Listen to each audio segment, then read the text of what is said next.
Ladies and gentlemen, welcome to the Tap In with Chris Harris and Destiny Spurlock. My partner's not here. She is in the community doing her thing. She's at a meet and greet, was at a school. So I'm taking over the podcast tonight solo, but I have such a special guest here. Somebody who I consider a friend in this industry. I met him at an event that I did that he was actually helping me out just for the love of the sport, and we developed a really dope friendship. He is one of the most accomplished motorcycle drag racers of our generation and actually history. And he is now embarked on his rookie campaign in NHRA Pro Stock Motorcycle. So without further ado, I want to introduce my boy, Richard Gadson. What's up, Chris? How you doing, man? My man, welcome to the tapping, baby. Thank you, man. Thanks for having me, bro. Man, I'm super excited. Just your journey. One, congratulations on your rookie campaign and the pinnacle of drag racing, the highest level of our sport, and the fact that you're there getting to race in front of what 30, 40,000 people. How does that feel? Eddie Trace. Man, that's it's something that I've been able my whole life to block out. It's that's something I don't really get to typically appreciate until after the event. If I'm watching TV coverage or if I'm watching it again, I'm like, whoa, it was 30,000 people out there, or however many people it is out there. But when you're in the moment, you got your helmet on, man. You kind of oblivious to the whole thing, And I think that that's something that helps you kind of zone in on what you're doing. You know what I mean? Mm, you Yeah. locked But thank in. you, man. You I spoke it. appreciate it. Like you said, it has been quite the journey. Quite the journey, man. And I mean, where it all began, Philly, right? I mean, Yeah. Philly's like a second or third home to me. I lived in North Philly for a number of years while I attended Temple University, and I always tell people I I, I grew up in the ghetto and moved to the suburbs, and I went to college. I went to the slums, right? Yeah. Philly is a rough place, but it's a special place, man. There's a lot of culture, there's a lot of soul. People are hard working, man. Tell us about your beginnings, your humble beginnings, like how you got into the game growing up. Yeah, and real quick on the Philly thing, man, that's something that I carry with me strong. It's something that I never ever ever, no matter where I go or what I race, I ever forget about is where you come from. And I know that sounds cliche, but I really don't. And it gets a rap as a certain kind of a city, man. But it was an awesome place to grow up. My beginnings, definitely humble beginnings, man. My mom is shout out to my mom, man. She's superwoman in my eyes, and I grew up in a household where it was just her. She was a single parent. My father passed away when I was 6. But it was me, my sister, and my brother. I have other siblings as well, but they were with my father. But she raised us, man. She did the best she could. She didn't have much, but she made sure when I started wanting to race, um, I was around 15 years old. And I remember Bates Leather, shout out to Bates Leathers also. They would let my mom make payment plans on my leather suit because we couldn't afford the suit. So they would let her make payment plans on my suit. At first, I wore my uncle's suit, which was too big. My uncle's 5'11". At the time, I was probably 5'1" or whatever. I don't know. I might have been done growing at that time, 5'3". So so I had on a too big suit. I will wear his helmet. I'll wear, I think I have my own boots or whatever the case may be, but people would always chip in and help out. Well, anyway, when I got my first leather suit, my mom basically let my mom pay in payments, and that's how I started, man. I started on my uncle's ZX6, and and I think that was 2003. Not I think that was no 2002 was my first passes. 2003 was my first full season. And I was just a kid, man. I remember my uncle used to tell me, sit in the staging lanes and don't take your helmet off. Because if you take your helmet off, they're going to see how young you are and they're going to kick you out. So I used to sit in the middle of the summer. I So was sitting in you the middle. were sneaking it in and just getting. I was definitely illegal. You were supposed to have a driver's license and all that. I was a kid. That's And crazy. yeah, so I would just sit there with my helmet on the whole time. And, whoever knew. But that was it. And that was the start of it, man. But, to rewind before my start, that's how this whole NHRA pro stock thing really starts. It starts back as a child. It starts as And again, everybody says, "Oh, it's been my dream since I was a child." Man, I'm telling you, God's honest truth, right handed by left hand here. I used to sit and I watched the races every week. I didn't miss one. I knew all the riders. I had all their posters, all their autographs. They were larger than life to me. The guys were the guys that raced pro stock. And I can't tell you at that time what made me like pro stock. At that time, it probably was the fact that I could watch it on TV and tell my friends that this is something that you can watch on TV. I don't know exactly what it was at that time, but I knew it was the pinnacle of our sport. And fast forward and many years later, we've won a lot. And don't you mentioned on being dominant, if you want to call it that. I'm a modest dude, but pretty much being accomplished. Yeah, I've raced and won at pretty much everything except for Top Fuel motorcycle and pro stock. Now, Top Fuel, I'm just not going to do. I don't have the physical stature for it, nor the kahunas, if you want to call it that. Since I'll censor myself on here. You're good. Yeah, nah, I don't have the balls to do it then. But pro stock was doable, but seemed out of reach to somebody like you say from where I'm from. It seemed like something that was an uphill battle that you just never got to the top. No matter how good you were, because it wasn't about being a good rider. It was mostly about money. That's what it was. And I didn't have that. So, How was your mom with you on the bike? Like, obviously, you come from your uncle's Ricky Gadson and all his accomplishments, but like your mom, was she nervous about you riding? Like, was that? I know sometimes parents, especially at a young age, not trying to hear their kid getting on the bike. Well, like, how was she with it? She couldn't stop it, and she knew it. She couldn't stop it. She knew it. From the time I was born, this is Chris. There was never anything else that I was ever interested in, ever. I mean, from as long as old as I could remember, this was all I ever cared about. My uncle took me out of school, took me to all the races and all that stuff. I started riding, I don't know, maybe about age 7 or 8, something like that. And the only thing she could do is she used to always tell me, wear your helmet. Make sure you wear your helmet. That was all she said. But sometimes that's all you need, right? It's just that support, knowing instead of Yeah. don't do it, is like just be safe. That's Yeah, that's awesome. right. That was the position she took. So, what was your home track at the time? Atco. I mean, no, Englishtown or Atco. Which one was?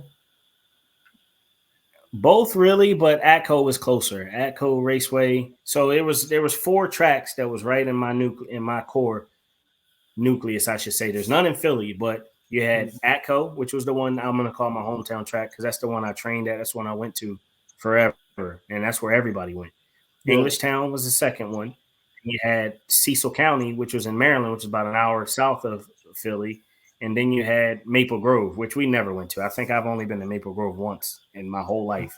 But Atco Raceway and I'd like to add that I think Atco Raceway is the home to, if you look at it as a region or whatever. I think the Atco Englishtown, I should say, is home to me the best group as a group motorcycle drag racers to ever do. I don't think any region could name 5 to 10 guys that are I feel like are stronger than the ones that we can name from there. So I'm proud, really proud to be from Atco Raceway. That was a staple in our drag racing community for a long time.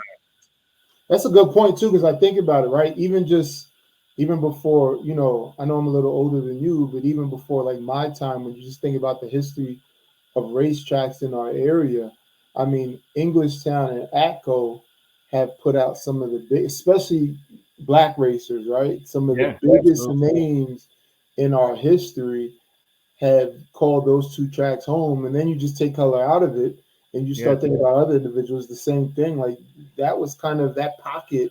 It's kind of a mecca of racing, man. I never really thought about that until you just said it. Like, It really was, and that's not like obviously there's a lot of places with a lot, but it really was, man, and the guys in Philly, up there, New York, New Jersey, street racing's a big thing. Most people did it on the street, and Atco was kind of like almost a street in a sense. Everybody kind of knew knew the owners, knew how to get passes in or whatever. And we were grudge racing before grudge racing was even really a big thing. I mean, I guess everybody was all over the country. I guess that's where I'm from, so that's what I know. You know what I mean? Yeah. I always feel like too, like, I moved down to Florida for a little bit and I lived out west, and obviously every area has its race and culture, but I feel like the thing that's really unique about the Northeast, especially like that New Jersey, New York, Philly corridor, is that you had a season. Like Florida, you race all year. Cali, you can race all year. Like Northeast, you got about a couple of months for you to get Yeah, everything you need to get in. So yeah, everything's hot. Like all the races are happening now. yeah. But I remember, I used to go to the track every once in a while, but I just remember going to the street races, and they were like the biggest spectacle ever. The bikes, the cars, Right. and it's because you weren't like, oh, I'm gonna go next week or I'm gonna go next month. It's like I gotta go now because I don't That's right. know when it gets And too cold, it's over. as a kid, again, my mom, my uncle would come pick us up and take us to the street race, or to pick me up and take me to the street races. And you know what that can be like, man. It's a lot going on. It's a lot of people. It's a lot happening. And I was just a kid out there, and he's on the bike, so I'm kind of got to like watch myself. You know what I mean? And my mom was always she was always supportive of it, man. She just let me go. And I don't know if that's good parenting or not, but that's what she did. I mean, look at the success story that you are, right? And it's a great story, and it's still going. So, all right, you get to the point where now you're racing on the track, right? And you still have these dreams of making it to the NHRA. So you talk about as you're getting in the track now, you're talking about 2005, 2006, that kind of time. And now it's 2024, right? So it's almost 20 years later. Let's talk about that time and the ups and the downs, and because you and I have talked, like we have a relationship and a friendship before this, and we've had many conversations. But even before I got to know you, right, there was these ups and downs. Like, let's talk about that tragedy and triumph, that road to NHRA.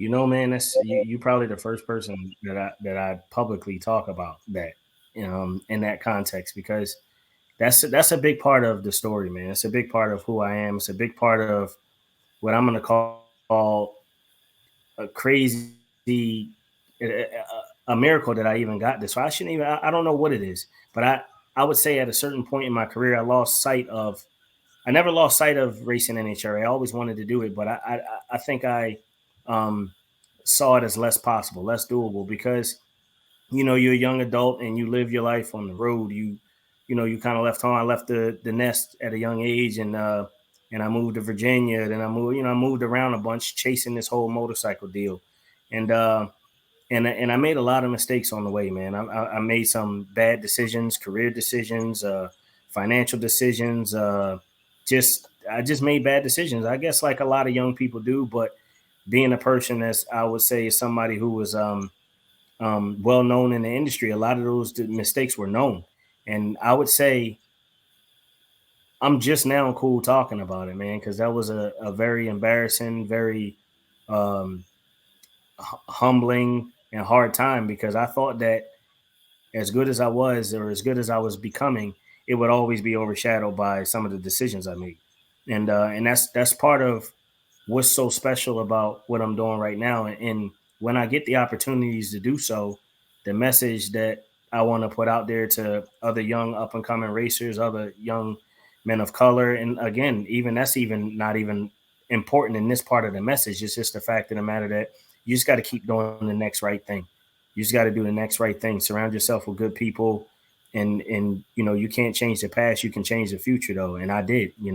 With a lot of help and a lot of people behind me, and a lot of digging. But it took me a long time. The main thing is keeping your name good, keeping your name clean.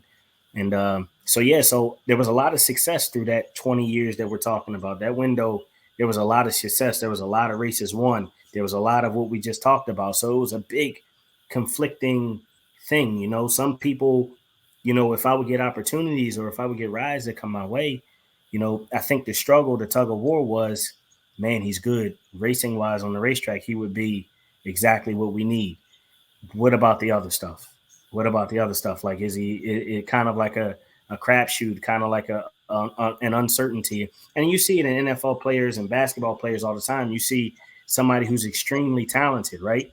Who can play, but they got some off the field issues or off the court issues, and it makes them a big question mark. And I think that that's some of what took me as long as it did to reach this level. But again, if to me, man, it's just a miracle that I even got here. It's a miracle that I got this opportunity, and and I think this is just a thing where you just got to never lose sight of the prize, man. Keep your eye on the prize. My grandfather always says, keep your eye on the prize, and like I said, man, a lot of this stuff is cliche, but when something like this happens, you start realizing how not cliche they are. These are practices that you really need to do. You got to believe this stuff, and you got to do it. You know what I And you mean? know, it's And crazy. Sometimes people think that you're the only one has went through this, right? Even with me, always been a really smart dude, really talented dude. But I think a lot of times the way we grow up makes us act certain way and do certain things that other people don't understand, right? And absolutely, we're looked at as the troubled ones, and he's got talent, but you know that one thing about your story that I always say in my mind that and especially with you because no matter what, you have this shadow that casts over you of a giant in this industry. Like sometimes I know you wish you could just rip your last name off and just be like, yo, this is just what I want to do. Because my little brother was the same way with me when it came to football.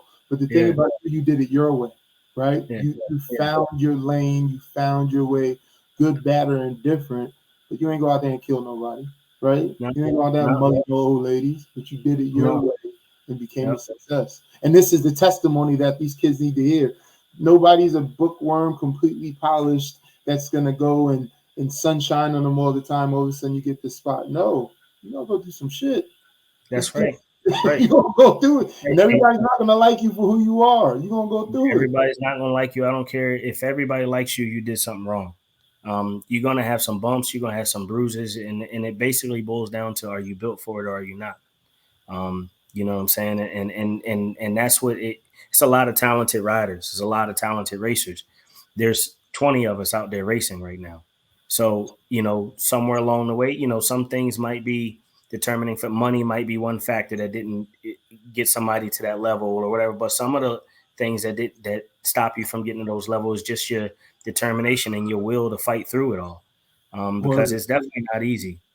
Yeah. It's not easy. I remember that I went to a race, and I went to a race to, I don't know if I'll call it an interview for a team. A team was making a change, and I went to a race, and I took my time, man. I was so excited. I scraped up money. I think I might have borrowed money from somebody to buy a plane ticket to Las Vegas. The NHRA race was in Las Vegas. This was my first interaction with trying to get an NHRA. This might be 2007, 2008, or maybe a little later than that. I don't know, maybe 10.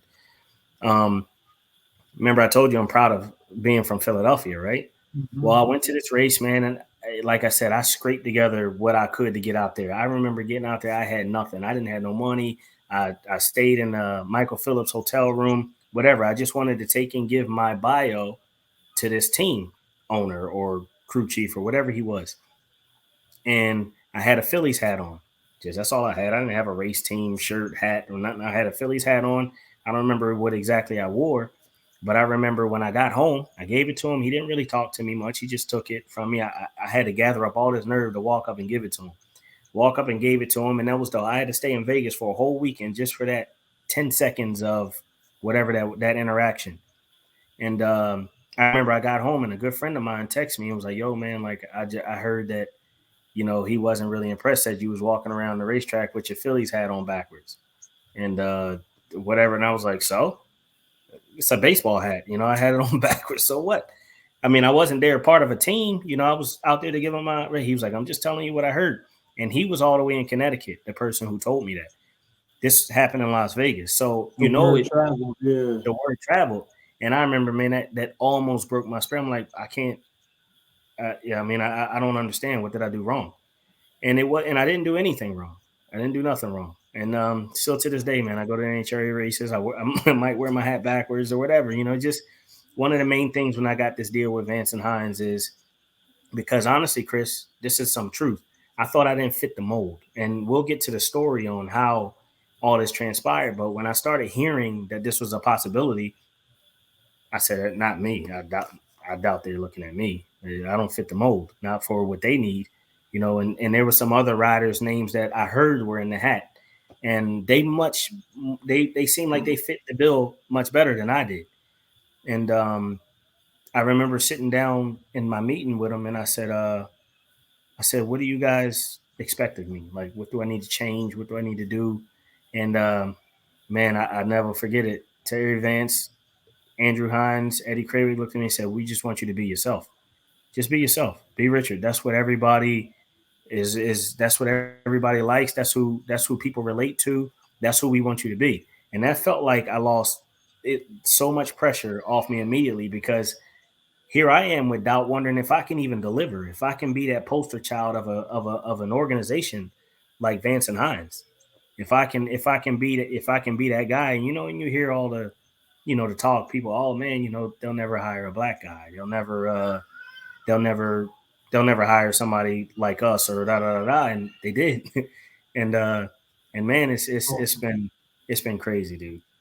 And that's crazy because your story of feeling like you belong and good enough. And sometimes with my organization, I go around and I talk about how important representation is and how important. So if you even think about representation in the eyes of, Richard Gadson, right? You have an uncle who is probably arguably the best motorcycle drag racer of all time, and yet you still don't feel like you belong in the sport. Like the sport's not accepting of you, right?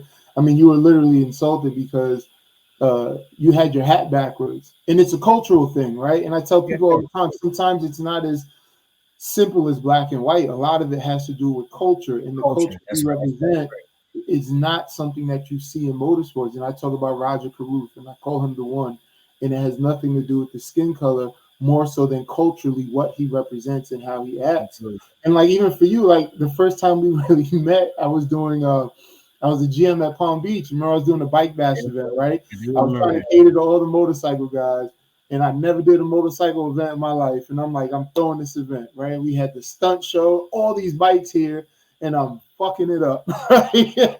And You Richard's think like, that's what you were doing? Oh man, go ahead. I'll let you finish, and I'll tell you the perspective from the other side. so I'm like, man, so I never forget you and Mike Bella was like, all right, Chris, boom, boom, boom, boom, boom.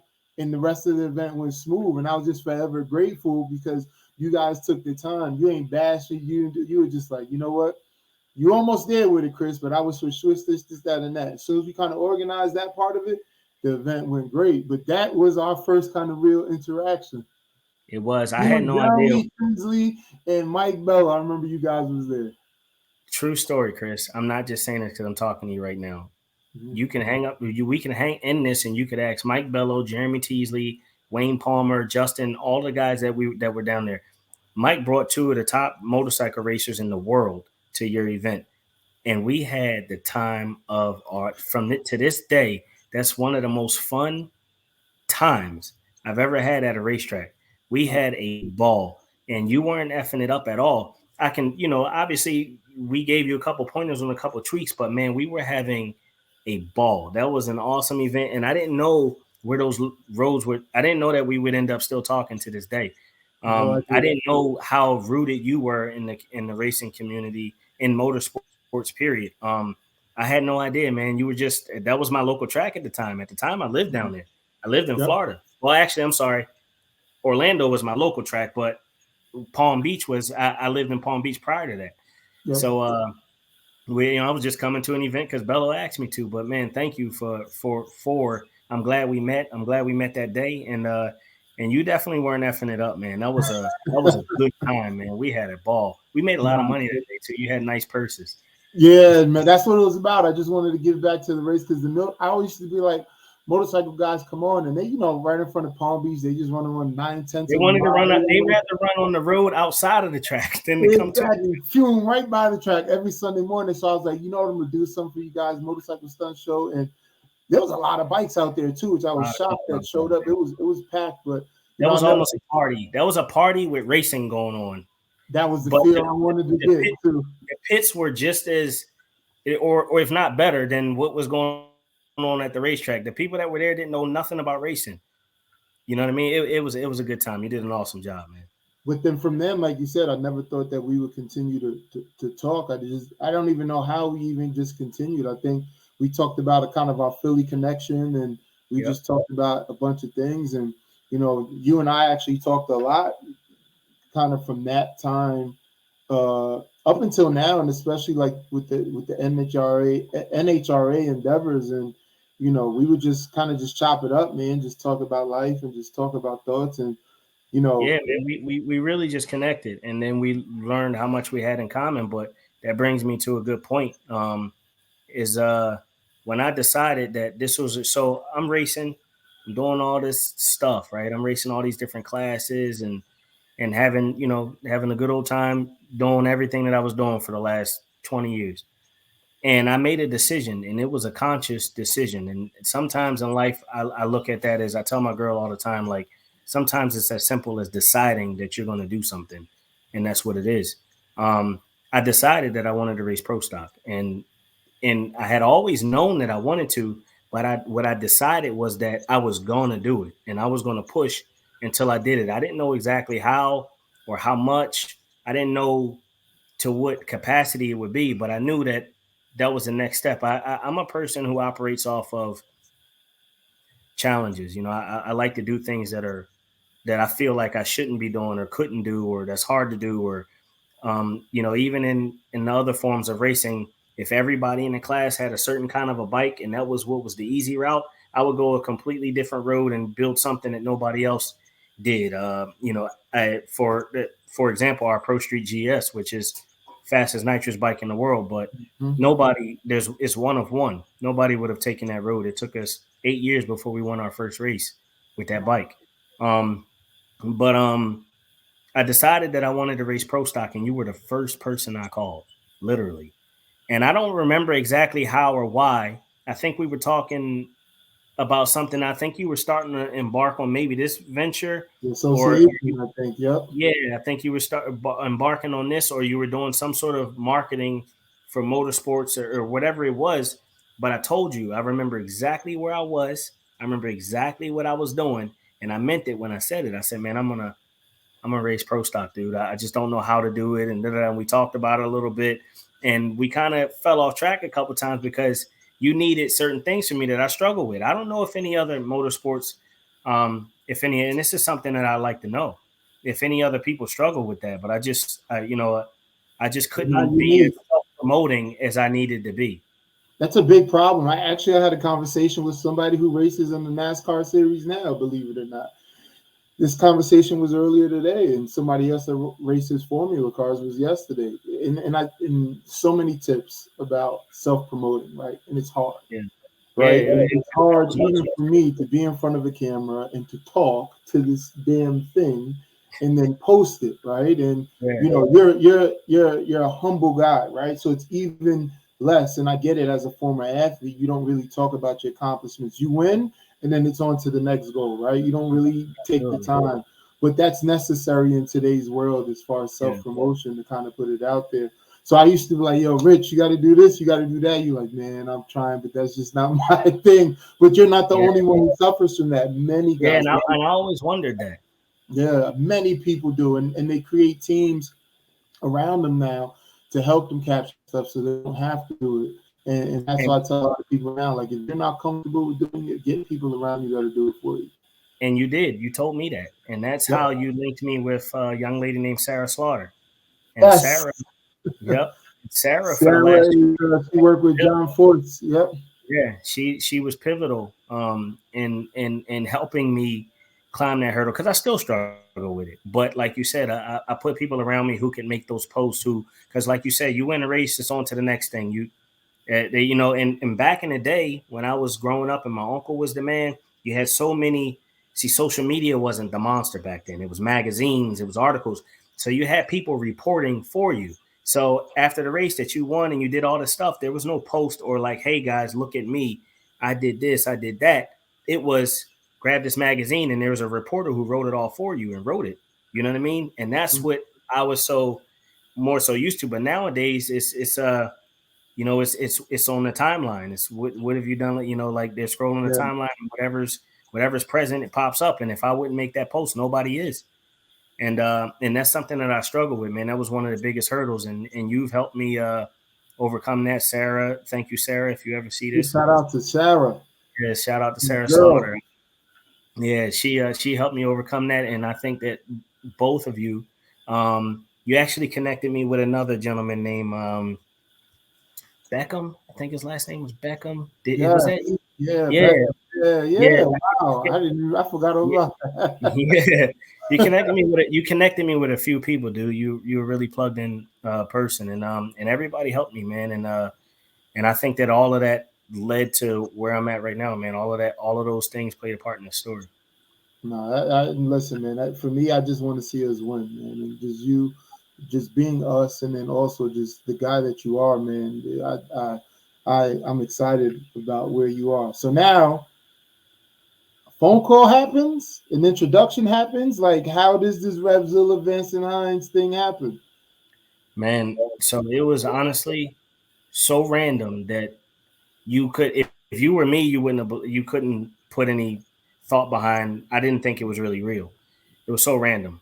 I was walking past the Vance Hines trailer, um, Sunday evening in Charlotte. I don't know. Everybody's half of the racetrack is gone, and I'm just like, it was late at night, and I had to ask Eddie Krawick a question or give him something. I can't remember exactly. I was walking past the trailer and I gave him something or said something to him, and then started to walk off again. And he was like, "Hey, Richard, hold on, like, come here for a second." It was like very matter of factly. It was like almost like he thought of it in that moment, almost, which he didn't, but that's what it seemed like to me. So you would think that if something this big was in the works, it would have been like some real serious meetings, conversations, whatever going on. It wouldn't have been like hey, matter of fact, since you're here, come over here real quick, right? You know what I mean? Mhm. So I went in the trailer and he pulled Andrew in there and he just asked me a couple questions, man. He didn't really tell me anything. He just asked me a couple questions about what I was doing, my plans, where I was at in life, off the racetrack, on the racetrack, what my commitments were, and just kind of said, well, there might be some things opening up that you know, you know, if we'll know more in Dallas. Now Dallas at this time is like another 4 months away, maybe 3 months away. I don't know, something like that. So one thing that I've learned in this industry is sometimes when stuff like that happens, if you talk about it or you tell too many people, one, you lose you fail the first test. The first test is confidentiality. Now, if they hear it around, if you were a consideration, now they're no longer considering you because you can't keep your mouth shut. Chatty So Patty. it was hard to hold water for that reason, for one. For two, that's such a big thing. That's so monumental for me. And I'm thinking about my whole career, my whole life, and how much of a dream this has been, and how hard I'm fighting. At the time, I'm running my own bike. Well, not my own bike. It's owned by a gentleman named James Johnson. James Johnson pretty much gave me a pro stock motorcycle. He's a brother from Maryland. Pretty much gave me a pro stock bike and said, "Man, look, go chase your dream, man. Take the bull by the horns and go figure out how to do it." And that's what I was doing. I worked on it. I rode it. I did everything to this bike. I had it for about 2 years, and I was only able to race it 3 or 4 times. Um, and that was the bike I called you about when I first said, hey, I got a bike. Yeah, it just clicked. I was like, matter of fact, Right. it might have been the bike. Yeah, That's okay. right. So make a long story short, I didn't think I'm thinking this is so big for me. How could I possibly hold on to it and not tell people? I want to tell my mom. I want to tell my uncle. I want to tell my girl. I think I did tell my girl. I think that's the only person I told. And I just had to wait. I had to wait and wait and wait and wait. Well, while this waiting is going on, I'm hearing rumors in the pits. Just like any form of motorsports, stuff travels around. I'm hearing rumors in the pits, not about me because I didn't tell anybody, but I'm hearing rumors about other people, other riders that are potentially going to ride. The rumor was Eddie Krawick is going to retire, and this person and that person might take his place on Vance Hines' team. My name wasn't one of the people that was in the rumor. And I'm like, man, That was tearing you apart.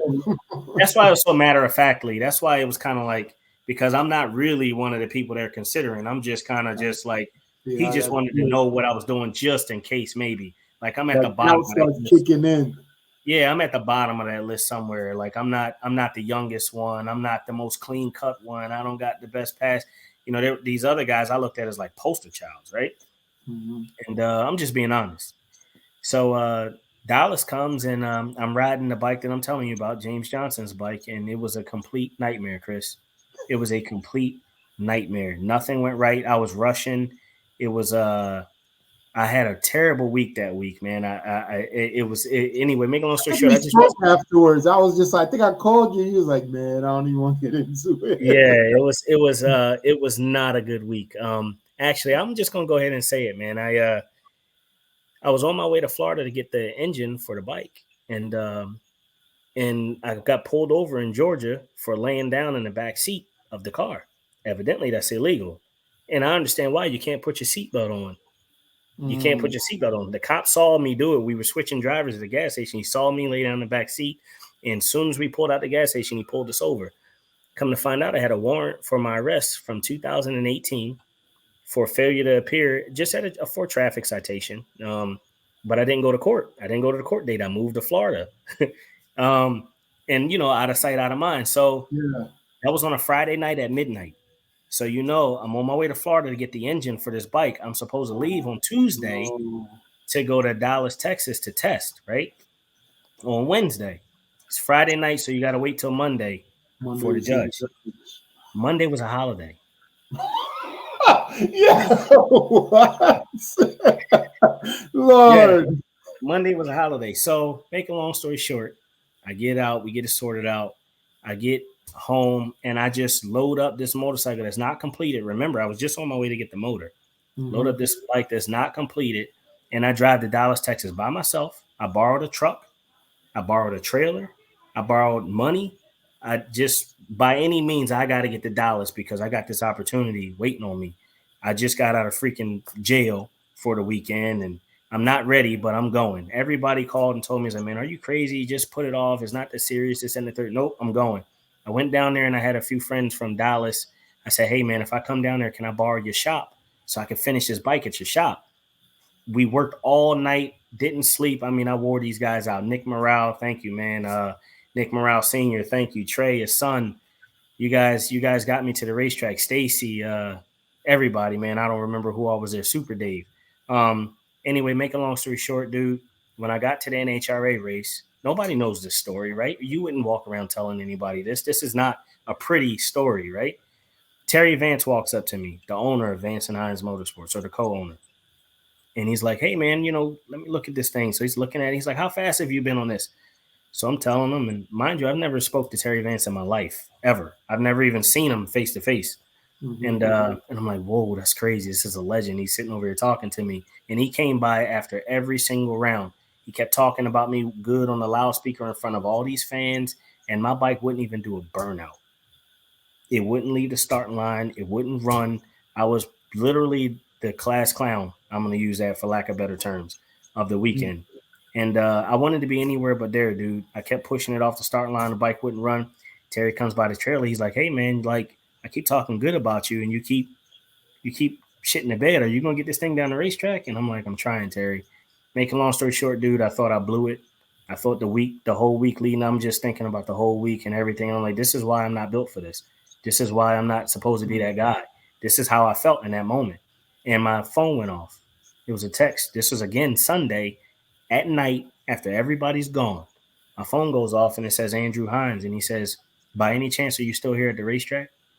And I'm like, I was sitting in the truck, get ready to leave. I loaded up. Everybody who came to help me was gone. I was just there by myself. Now I got to drive all the way back to Tennessee by myself.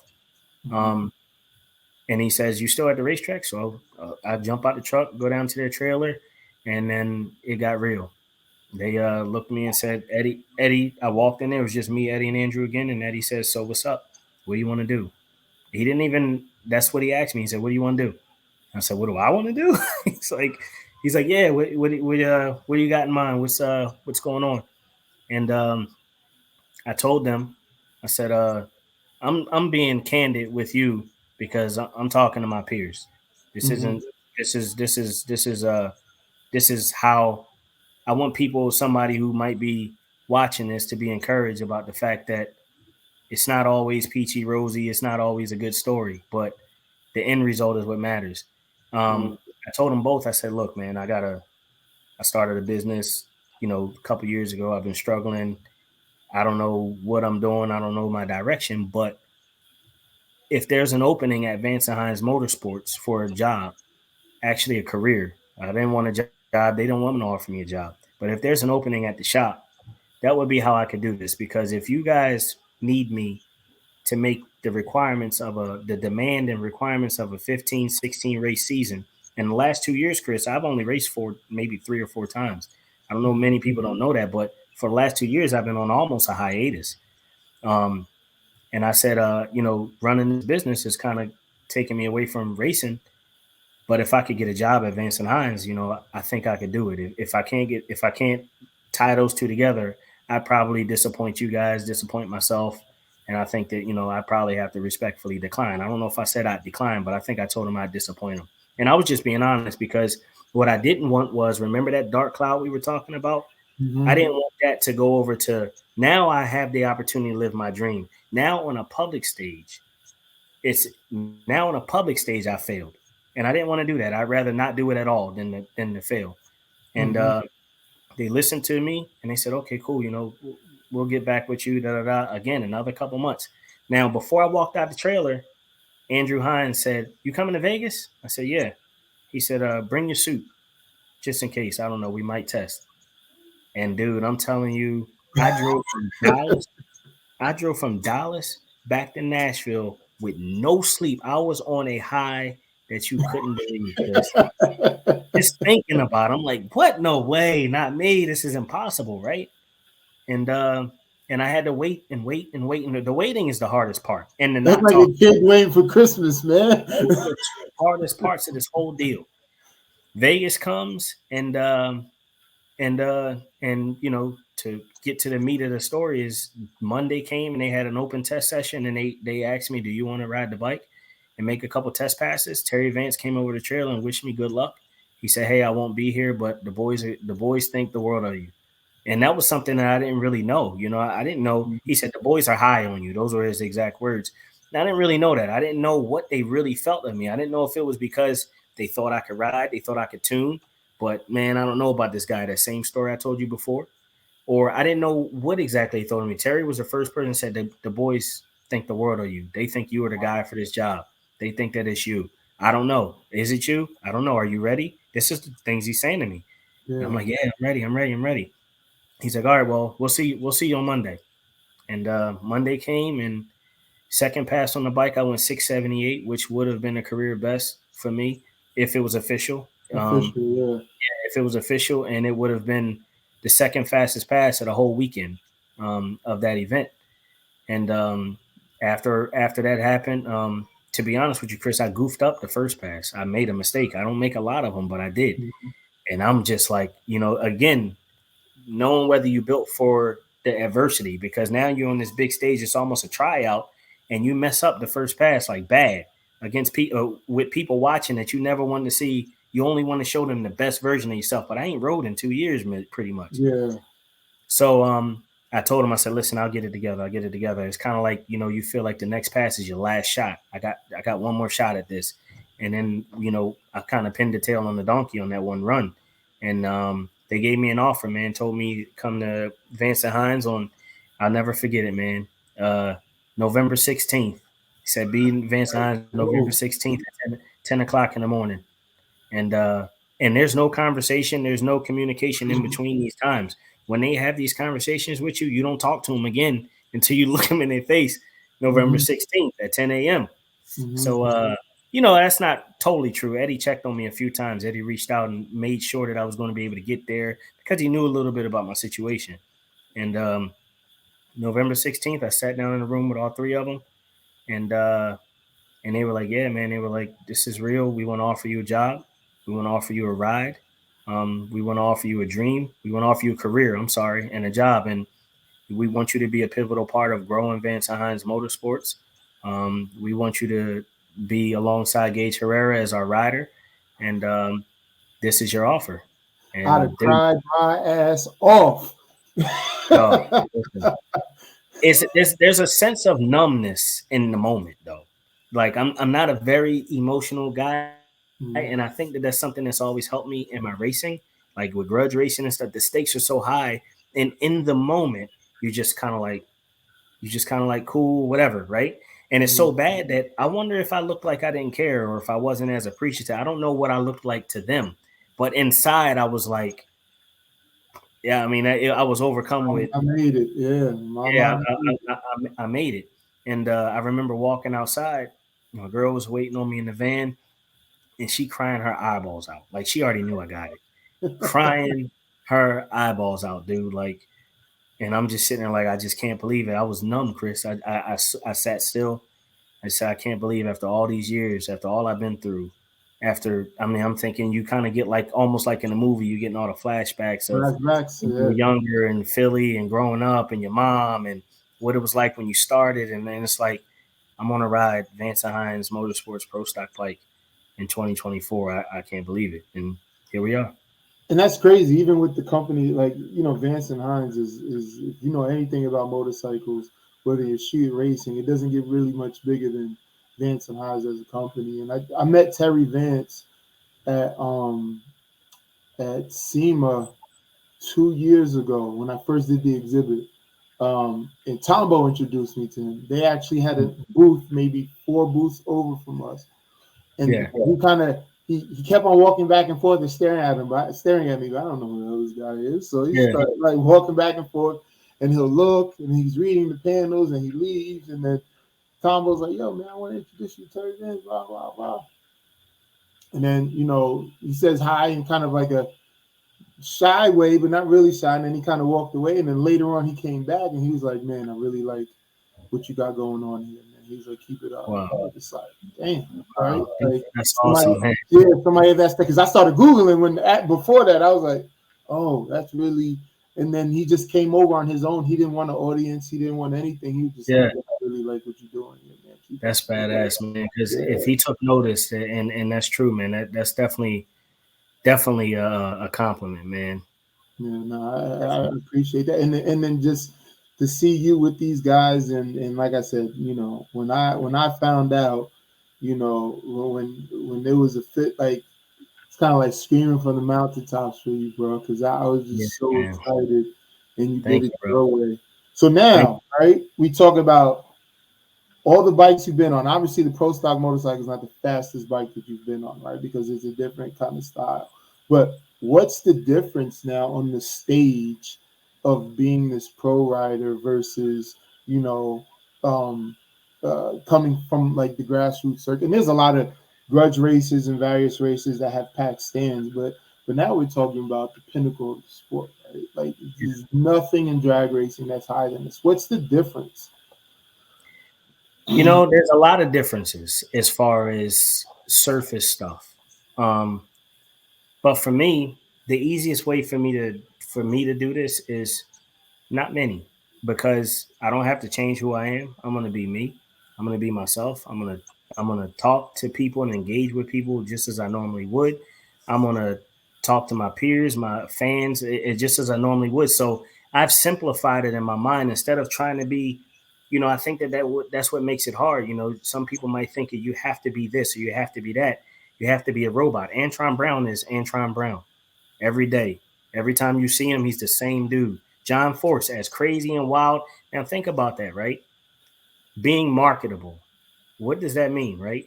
So John Force, he's not the most he doesn't speak in the most proper manner or whatever the case may be. He barely even finishes his sentence. He's a fan favorite. Everybody loves him, right? So that is a thing that I say to people, and I will say to young fans, young people growing up, just be yourself. Be respectful, of course. Be humble. Be humble. Be respectful. Be somebody that be a role model, but be yourself. And that's what I'm gonna do, Chris. And the racing side of it, the same thing, man. I just gotta really for me is I'm in my own lane. I'm in my own bag. I gotta I got to get back to that guy that I was and get back into being competitive after this little hiatus. And that's my only focus. My only focus is getting comfortable again, getting my kind of like my mojo again, and starting to ride good again. The what's going on to my left or my right doesn't too much matter. What the competition's doing doesn't too much matter. So for me right now, it's in the very simple stages for me. I just got to get back to who I know I can be, get back to being myself, and and tell my story, man, tell my testimony to the world if I get the opportunity to do so. That's all. That's where I'm at right now. I'm doing this. This opportunity is bigger than just me. This ain't even really even about me. This is about whatever I can do for some kid in Philly who's in Philly wheeling his dirt bike up and down the street illegally with the cops chasing him. But he's good, but he got talent, but he can ride. I'm doing it for whoever that kid is to say, yo, man, like whatever you want. It don't have to be drag racing. It might be supercross, whatever it is. Like it's possible, man. Just keep digging and keep doing the next right thing. And So that's why it's so important for me to be able to tell this story, because it's one thing about you. It's as long as I've known you, you've never switched up, right? No matter what you've been through, you've always been that same guy, and I can appreciate that. And I think what's important is that, you know, there's a million people who switch up, right? And the yeah, switch up isn't yeah, more so about them, but the people who look up to them, right? You get to a space and then they no longer recognize that individual. And to me, a big thing that I say when I talk to a lot of these organizations is that representation is important. It's important for that young brother and that young sister to see somebody that not only looks like them, but wears their hat backwards, that wears Jordans, that wear like that comes from the same culture that they do, because they feel that they now belong. Like I'm trying to yeah, work with Motor America and a couple of people there. I have a great relationship with Rough Riders and Yayi from the Rough Riders, and they have yeah. the Young Riders program, right? And I've asked her, like on a number of occasions in the past, I was like, yo, how come as big as Double R was, right, or even is, right? It's the largest motorcycle club in the world. I'm talking about during their heyday when DMX was alive and the Oh music yeah, and oh yeah. everything was Man, clear. that Like era was crazy, that ever was insane. Like I had a ZX14, crazy, and all I wanted to do was be a rough rider. I didn't care what it was. I crazy. wasn't one. That My was a man, movement, bro. yeah, my man came to the crib with his double R vest on, and everything in my Yes, soul was like, yeah, damn, he was a superhero to me now. And this is my that's right. boy, right? Yep, But that's right. I asked her, I was like, yo, how come y'all never embarked on making an attempt to go into the professional rankings? That's a And good she question. told me, like, we never felt like we belonged. Wow, As big wow. as they were. They at the time were bigger than NHR. Anything you could imagine. Anything. No, Hell's Angels. that was motorcycles. It That's what it was. and they felt like they didn't belong. So to see somebody like you that represents that culture. You may not have been double R, but you represent that culture, right? Yeah, See you in a professional space that allows guys and girls that are dirt biking in Philly, right? They're up there with the Banshees and the dirt bikes, or in yeah, Baltimore or in Mississippi somewhere, to see somebody that's yeah, doing an interview and it feels familiar, yeah. man, it's That's huge. that's that's that's That's a big part of who I'm doing it for, man. We all have our whys. We all have our. Some people it's the lights and the cameras and the action and the TV, and some people it's the winning and the championships, and some people we all have our whys. But that's pretty much my biggest one, dude. I feel like my purpose in all of this is that it's that being a part of that culture, being a part of that background, and to make it to this level and to just show people that that's possible. That is, if I don't win another race in my life, and I inspire somebody, or and again, man, I'm not just talking to sound good. I wear this on me every day, every single day. I got a lot of ideas and some stuff that I'm probably going to hit you up about. Some stuff that I want to do, because that's what I want to do. Is I want to inspire somebody who's like me or not like me at all, and just what I can might inspire him for a different reason, whatever it is. That's what I want to do, man. That's my purpose here. If I never win another race in my life, it's not as important as that. And it's huge because it coming from the areas that we came from. When you see success, and like with you, it's not like you just made it; we all made it, right? Yeah, yeah. And that's where the representation Chris, comes if in. I could tell you, I don't mean to cut you off. If I can tell you how many text messages I have on my phone that say that, and so many people, man, listen, I just want to live vicariously through you. I just want to, we just want to go along this ride with you, man. Like, I feel we all feel like we got this ride, and I got so many messages and texts like that, and that's something. Like I said, man, I wear it on me every day, man. I want to find a way to do something through social media to where I do kind of take people along the ride with me. I'm kind of trying to figure out the dynamics of that and how to make it a more personable thing other than just sitting in front of your TV on Sunday watching it. I want people to feel like, man, I know a little bit about what he goes through, what he's got to do this and everything like that, because those are the things that you're not really granted with the opportunity to see or understand unless you're close to a team. Hmm. So the preparation, this ain't just show up at the racetrack and ride. It's a lot of preparation, a lot of work, a lot of physical, mental, um, everything preparation that goes into this. So I want to figure that out, man. That's something we might have to talk about. For sure. And honestly, big shout out to RevZilla.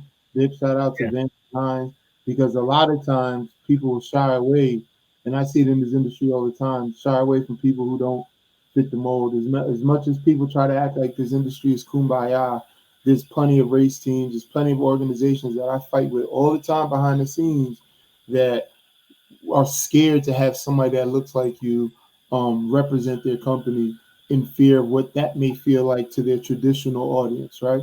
But I yeah, tell them, absolutely. listen, yes, this industry is run by old white men, but there's a lot of old white men that get it and they Yeah, understand it.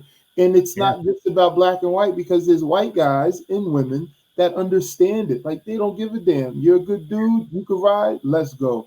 But yeah. That's when right. they make these moves, there's some people in the industry that will look at them sideways like, what are you doing? So I always have to give shout outs and respect to companies that take these leaps, because I see it all the time. I literally have conversations about DEI, and DEI is not about putting somebody who's not qualified in the position. It's about putting somebody who's qualified or overqualified, giving them the opportunity that they haven't been afforded because somebody's racist ass is not allowing them to do that. There's literally people who are losing sponsors or partners and everything because the company's gone woke. And all woke Yeah, means is that they decided to give people of color or that aren't the mold a chance. And it's yeah, crazy. So big shout out to Vance Hines yeah, and man. Eric and the team, because it's clear they didn't care. Yo, this boy's a ride. Revzilla is Revzilla is based out of Philadelphia, which was a crazy, Woo! ironic part of this story. But yes, big shout out to Vance Hines, man. You got to understand the history of Vance Hines Motor. I think there's only ever been three people that rode for them that wasn't last name Vance or Hines, Yeah, and I'm one of them. And that's huge. so definitely, man, I appreciate them taking the leap, man, and bringing me on board. And RevZilla, I didn't even know about when I got this deal. I didn't know anything about RevZilla. Hmm. That didn't happen when the world knew about RevZilla. Is when we found out about a couple days before that. Wow. Um, yeah, so that was Terry working behind the scenes and doing all that he does with his team, and we were at the shop just working away on motorcycles, and it was like there's a meeting on Tuesday or tomorrow at 10 a.m. or whatever it was, and Terry came in and told us about RevZilla. So big shout out to RevZilla. I met the guys over. They actually came to Gainesville, and we are their first motorsports sponsorship. That's Um, it's our bagger, Road America, Moto America. I think it's the series called your our Moto bagger. America. Yeah, our bagger team, our twin cup team, and our drag racing team are all under the RevZilla umbrella. Oh wow, so they're in multiple disciplines. I didn't even Yeah, know that. yeah, they sponsor all of our racing endeavors, the road racing and drag racing. Oh, that's fire, man. So Yep. what's next? I mean, like, you engage are kind of the young guns out there, right? You're the ones taking this industry by storm. I know that's some fun, healthy competition, right? That's just what Oh, happens. it definitely is, man. And me and Gage, that's something you can't lose sight of because you got to push each other. Like the two, I mean, that's what we talk about all the time. We're going to push each other, man. The two people in our trailer, we're going to push each other the hardest. The competition, we're going to push them, but we're going to push each other. And that's what you got to do, man, so that we can both stay at the top of our game. And we help each other out a lot. We talk often. The whole team, man, we really are a big family, and we both want to be the best we can be. And that comes down, that's going to entail racing each other, beating each other, trying to. So it gets pretty interesting, man. But what's next for us is Charlotte 4 wide is at the end of April. That's race number 2 of the season. It's a lot of blood in the water right now, man. I don't know how much you follow it, but there's a lot of blood in the water with Pro Stock Motorcycle right now, and it's I've kind been watching the drama unfold. It's kind of a high drama, high tense. It's a very tense situation right now. So all that means to me is it all needs to come out on the racetrack. Now you put me in the comfort zone because this feels like grudge racing to me. So it feels like you put me right at home. You know what I mean? Yeah. So Charlotte is going to be an interesting one, man. You're going to see a lot of tense and a lot of intensity and a lot of intense racing. So that's what's next for us, man. Y'all keep an eye out for that. That's exciting. Where can people find more about you? Give them your social handle, your website, all this stuff where people can find more. Obviously, we're going to start featuring you more on the association page, but where can people find more of you? Instagram is Richard Gadson PSM. Facebook, I have 2 Facebook pages. Both of them are Richard Gadson, but the racing the business page, I guess we'll call it, is has got a picture of the RevZilla headshot. It's orange and black background, just like our RevZilla colors. Check me out on both of those. And hey, Chris, I want to meet some of the Roger Caruth. If the opportunity presents itself, if you can see a way for us to link, or in a lot of the I can't remember his name. I don't know how to pronounce it. I just know his Instagram name. Cam. Oh, Cam, Killer Cam, yeah. Cam. I want to admit, man, we gotta. I didn't make your SEMA event, but if that's the next time everybody be together, or whatever the case may be, man, I gotta meet some of these people. We gotta form some bridges in between all of us, man, because we all fighting the same battles and trying to do some of the same things, and you never know in what ways we can help each other, man. I'd like to support them and maybe get Roger out to a drag race one time. That might be something. You know that I'll build that bridge in. That's a text message after this. You already know how I get down. Yeah. Let's connect with these dots, man. Yeah, for sure, man. Yo, Rich, I truly appreciate you. Don't hang up when we cancel this, but I truly appreciate you jumping on board. This is a long time coming. We finally were able to get it locked in there. Yeah, we doing it.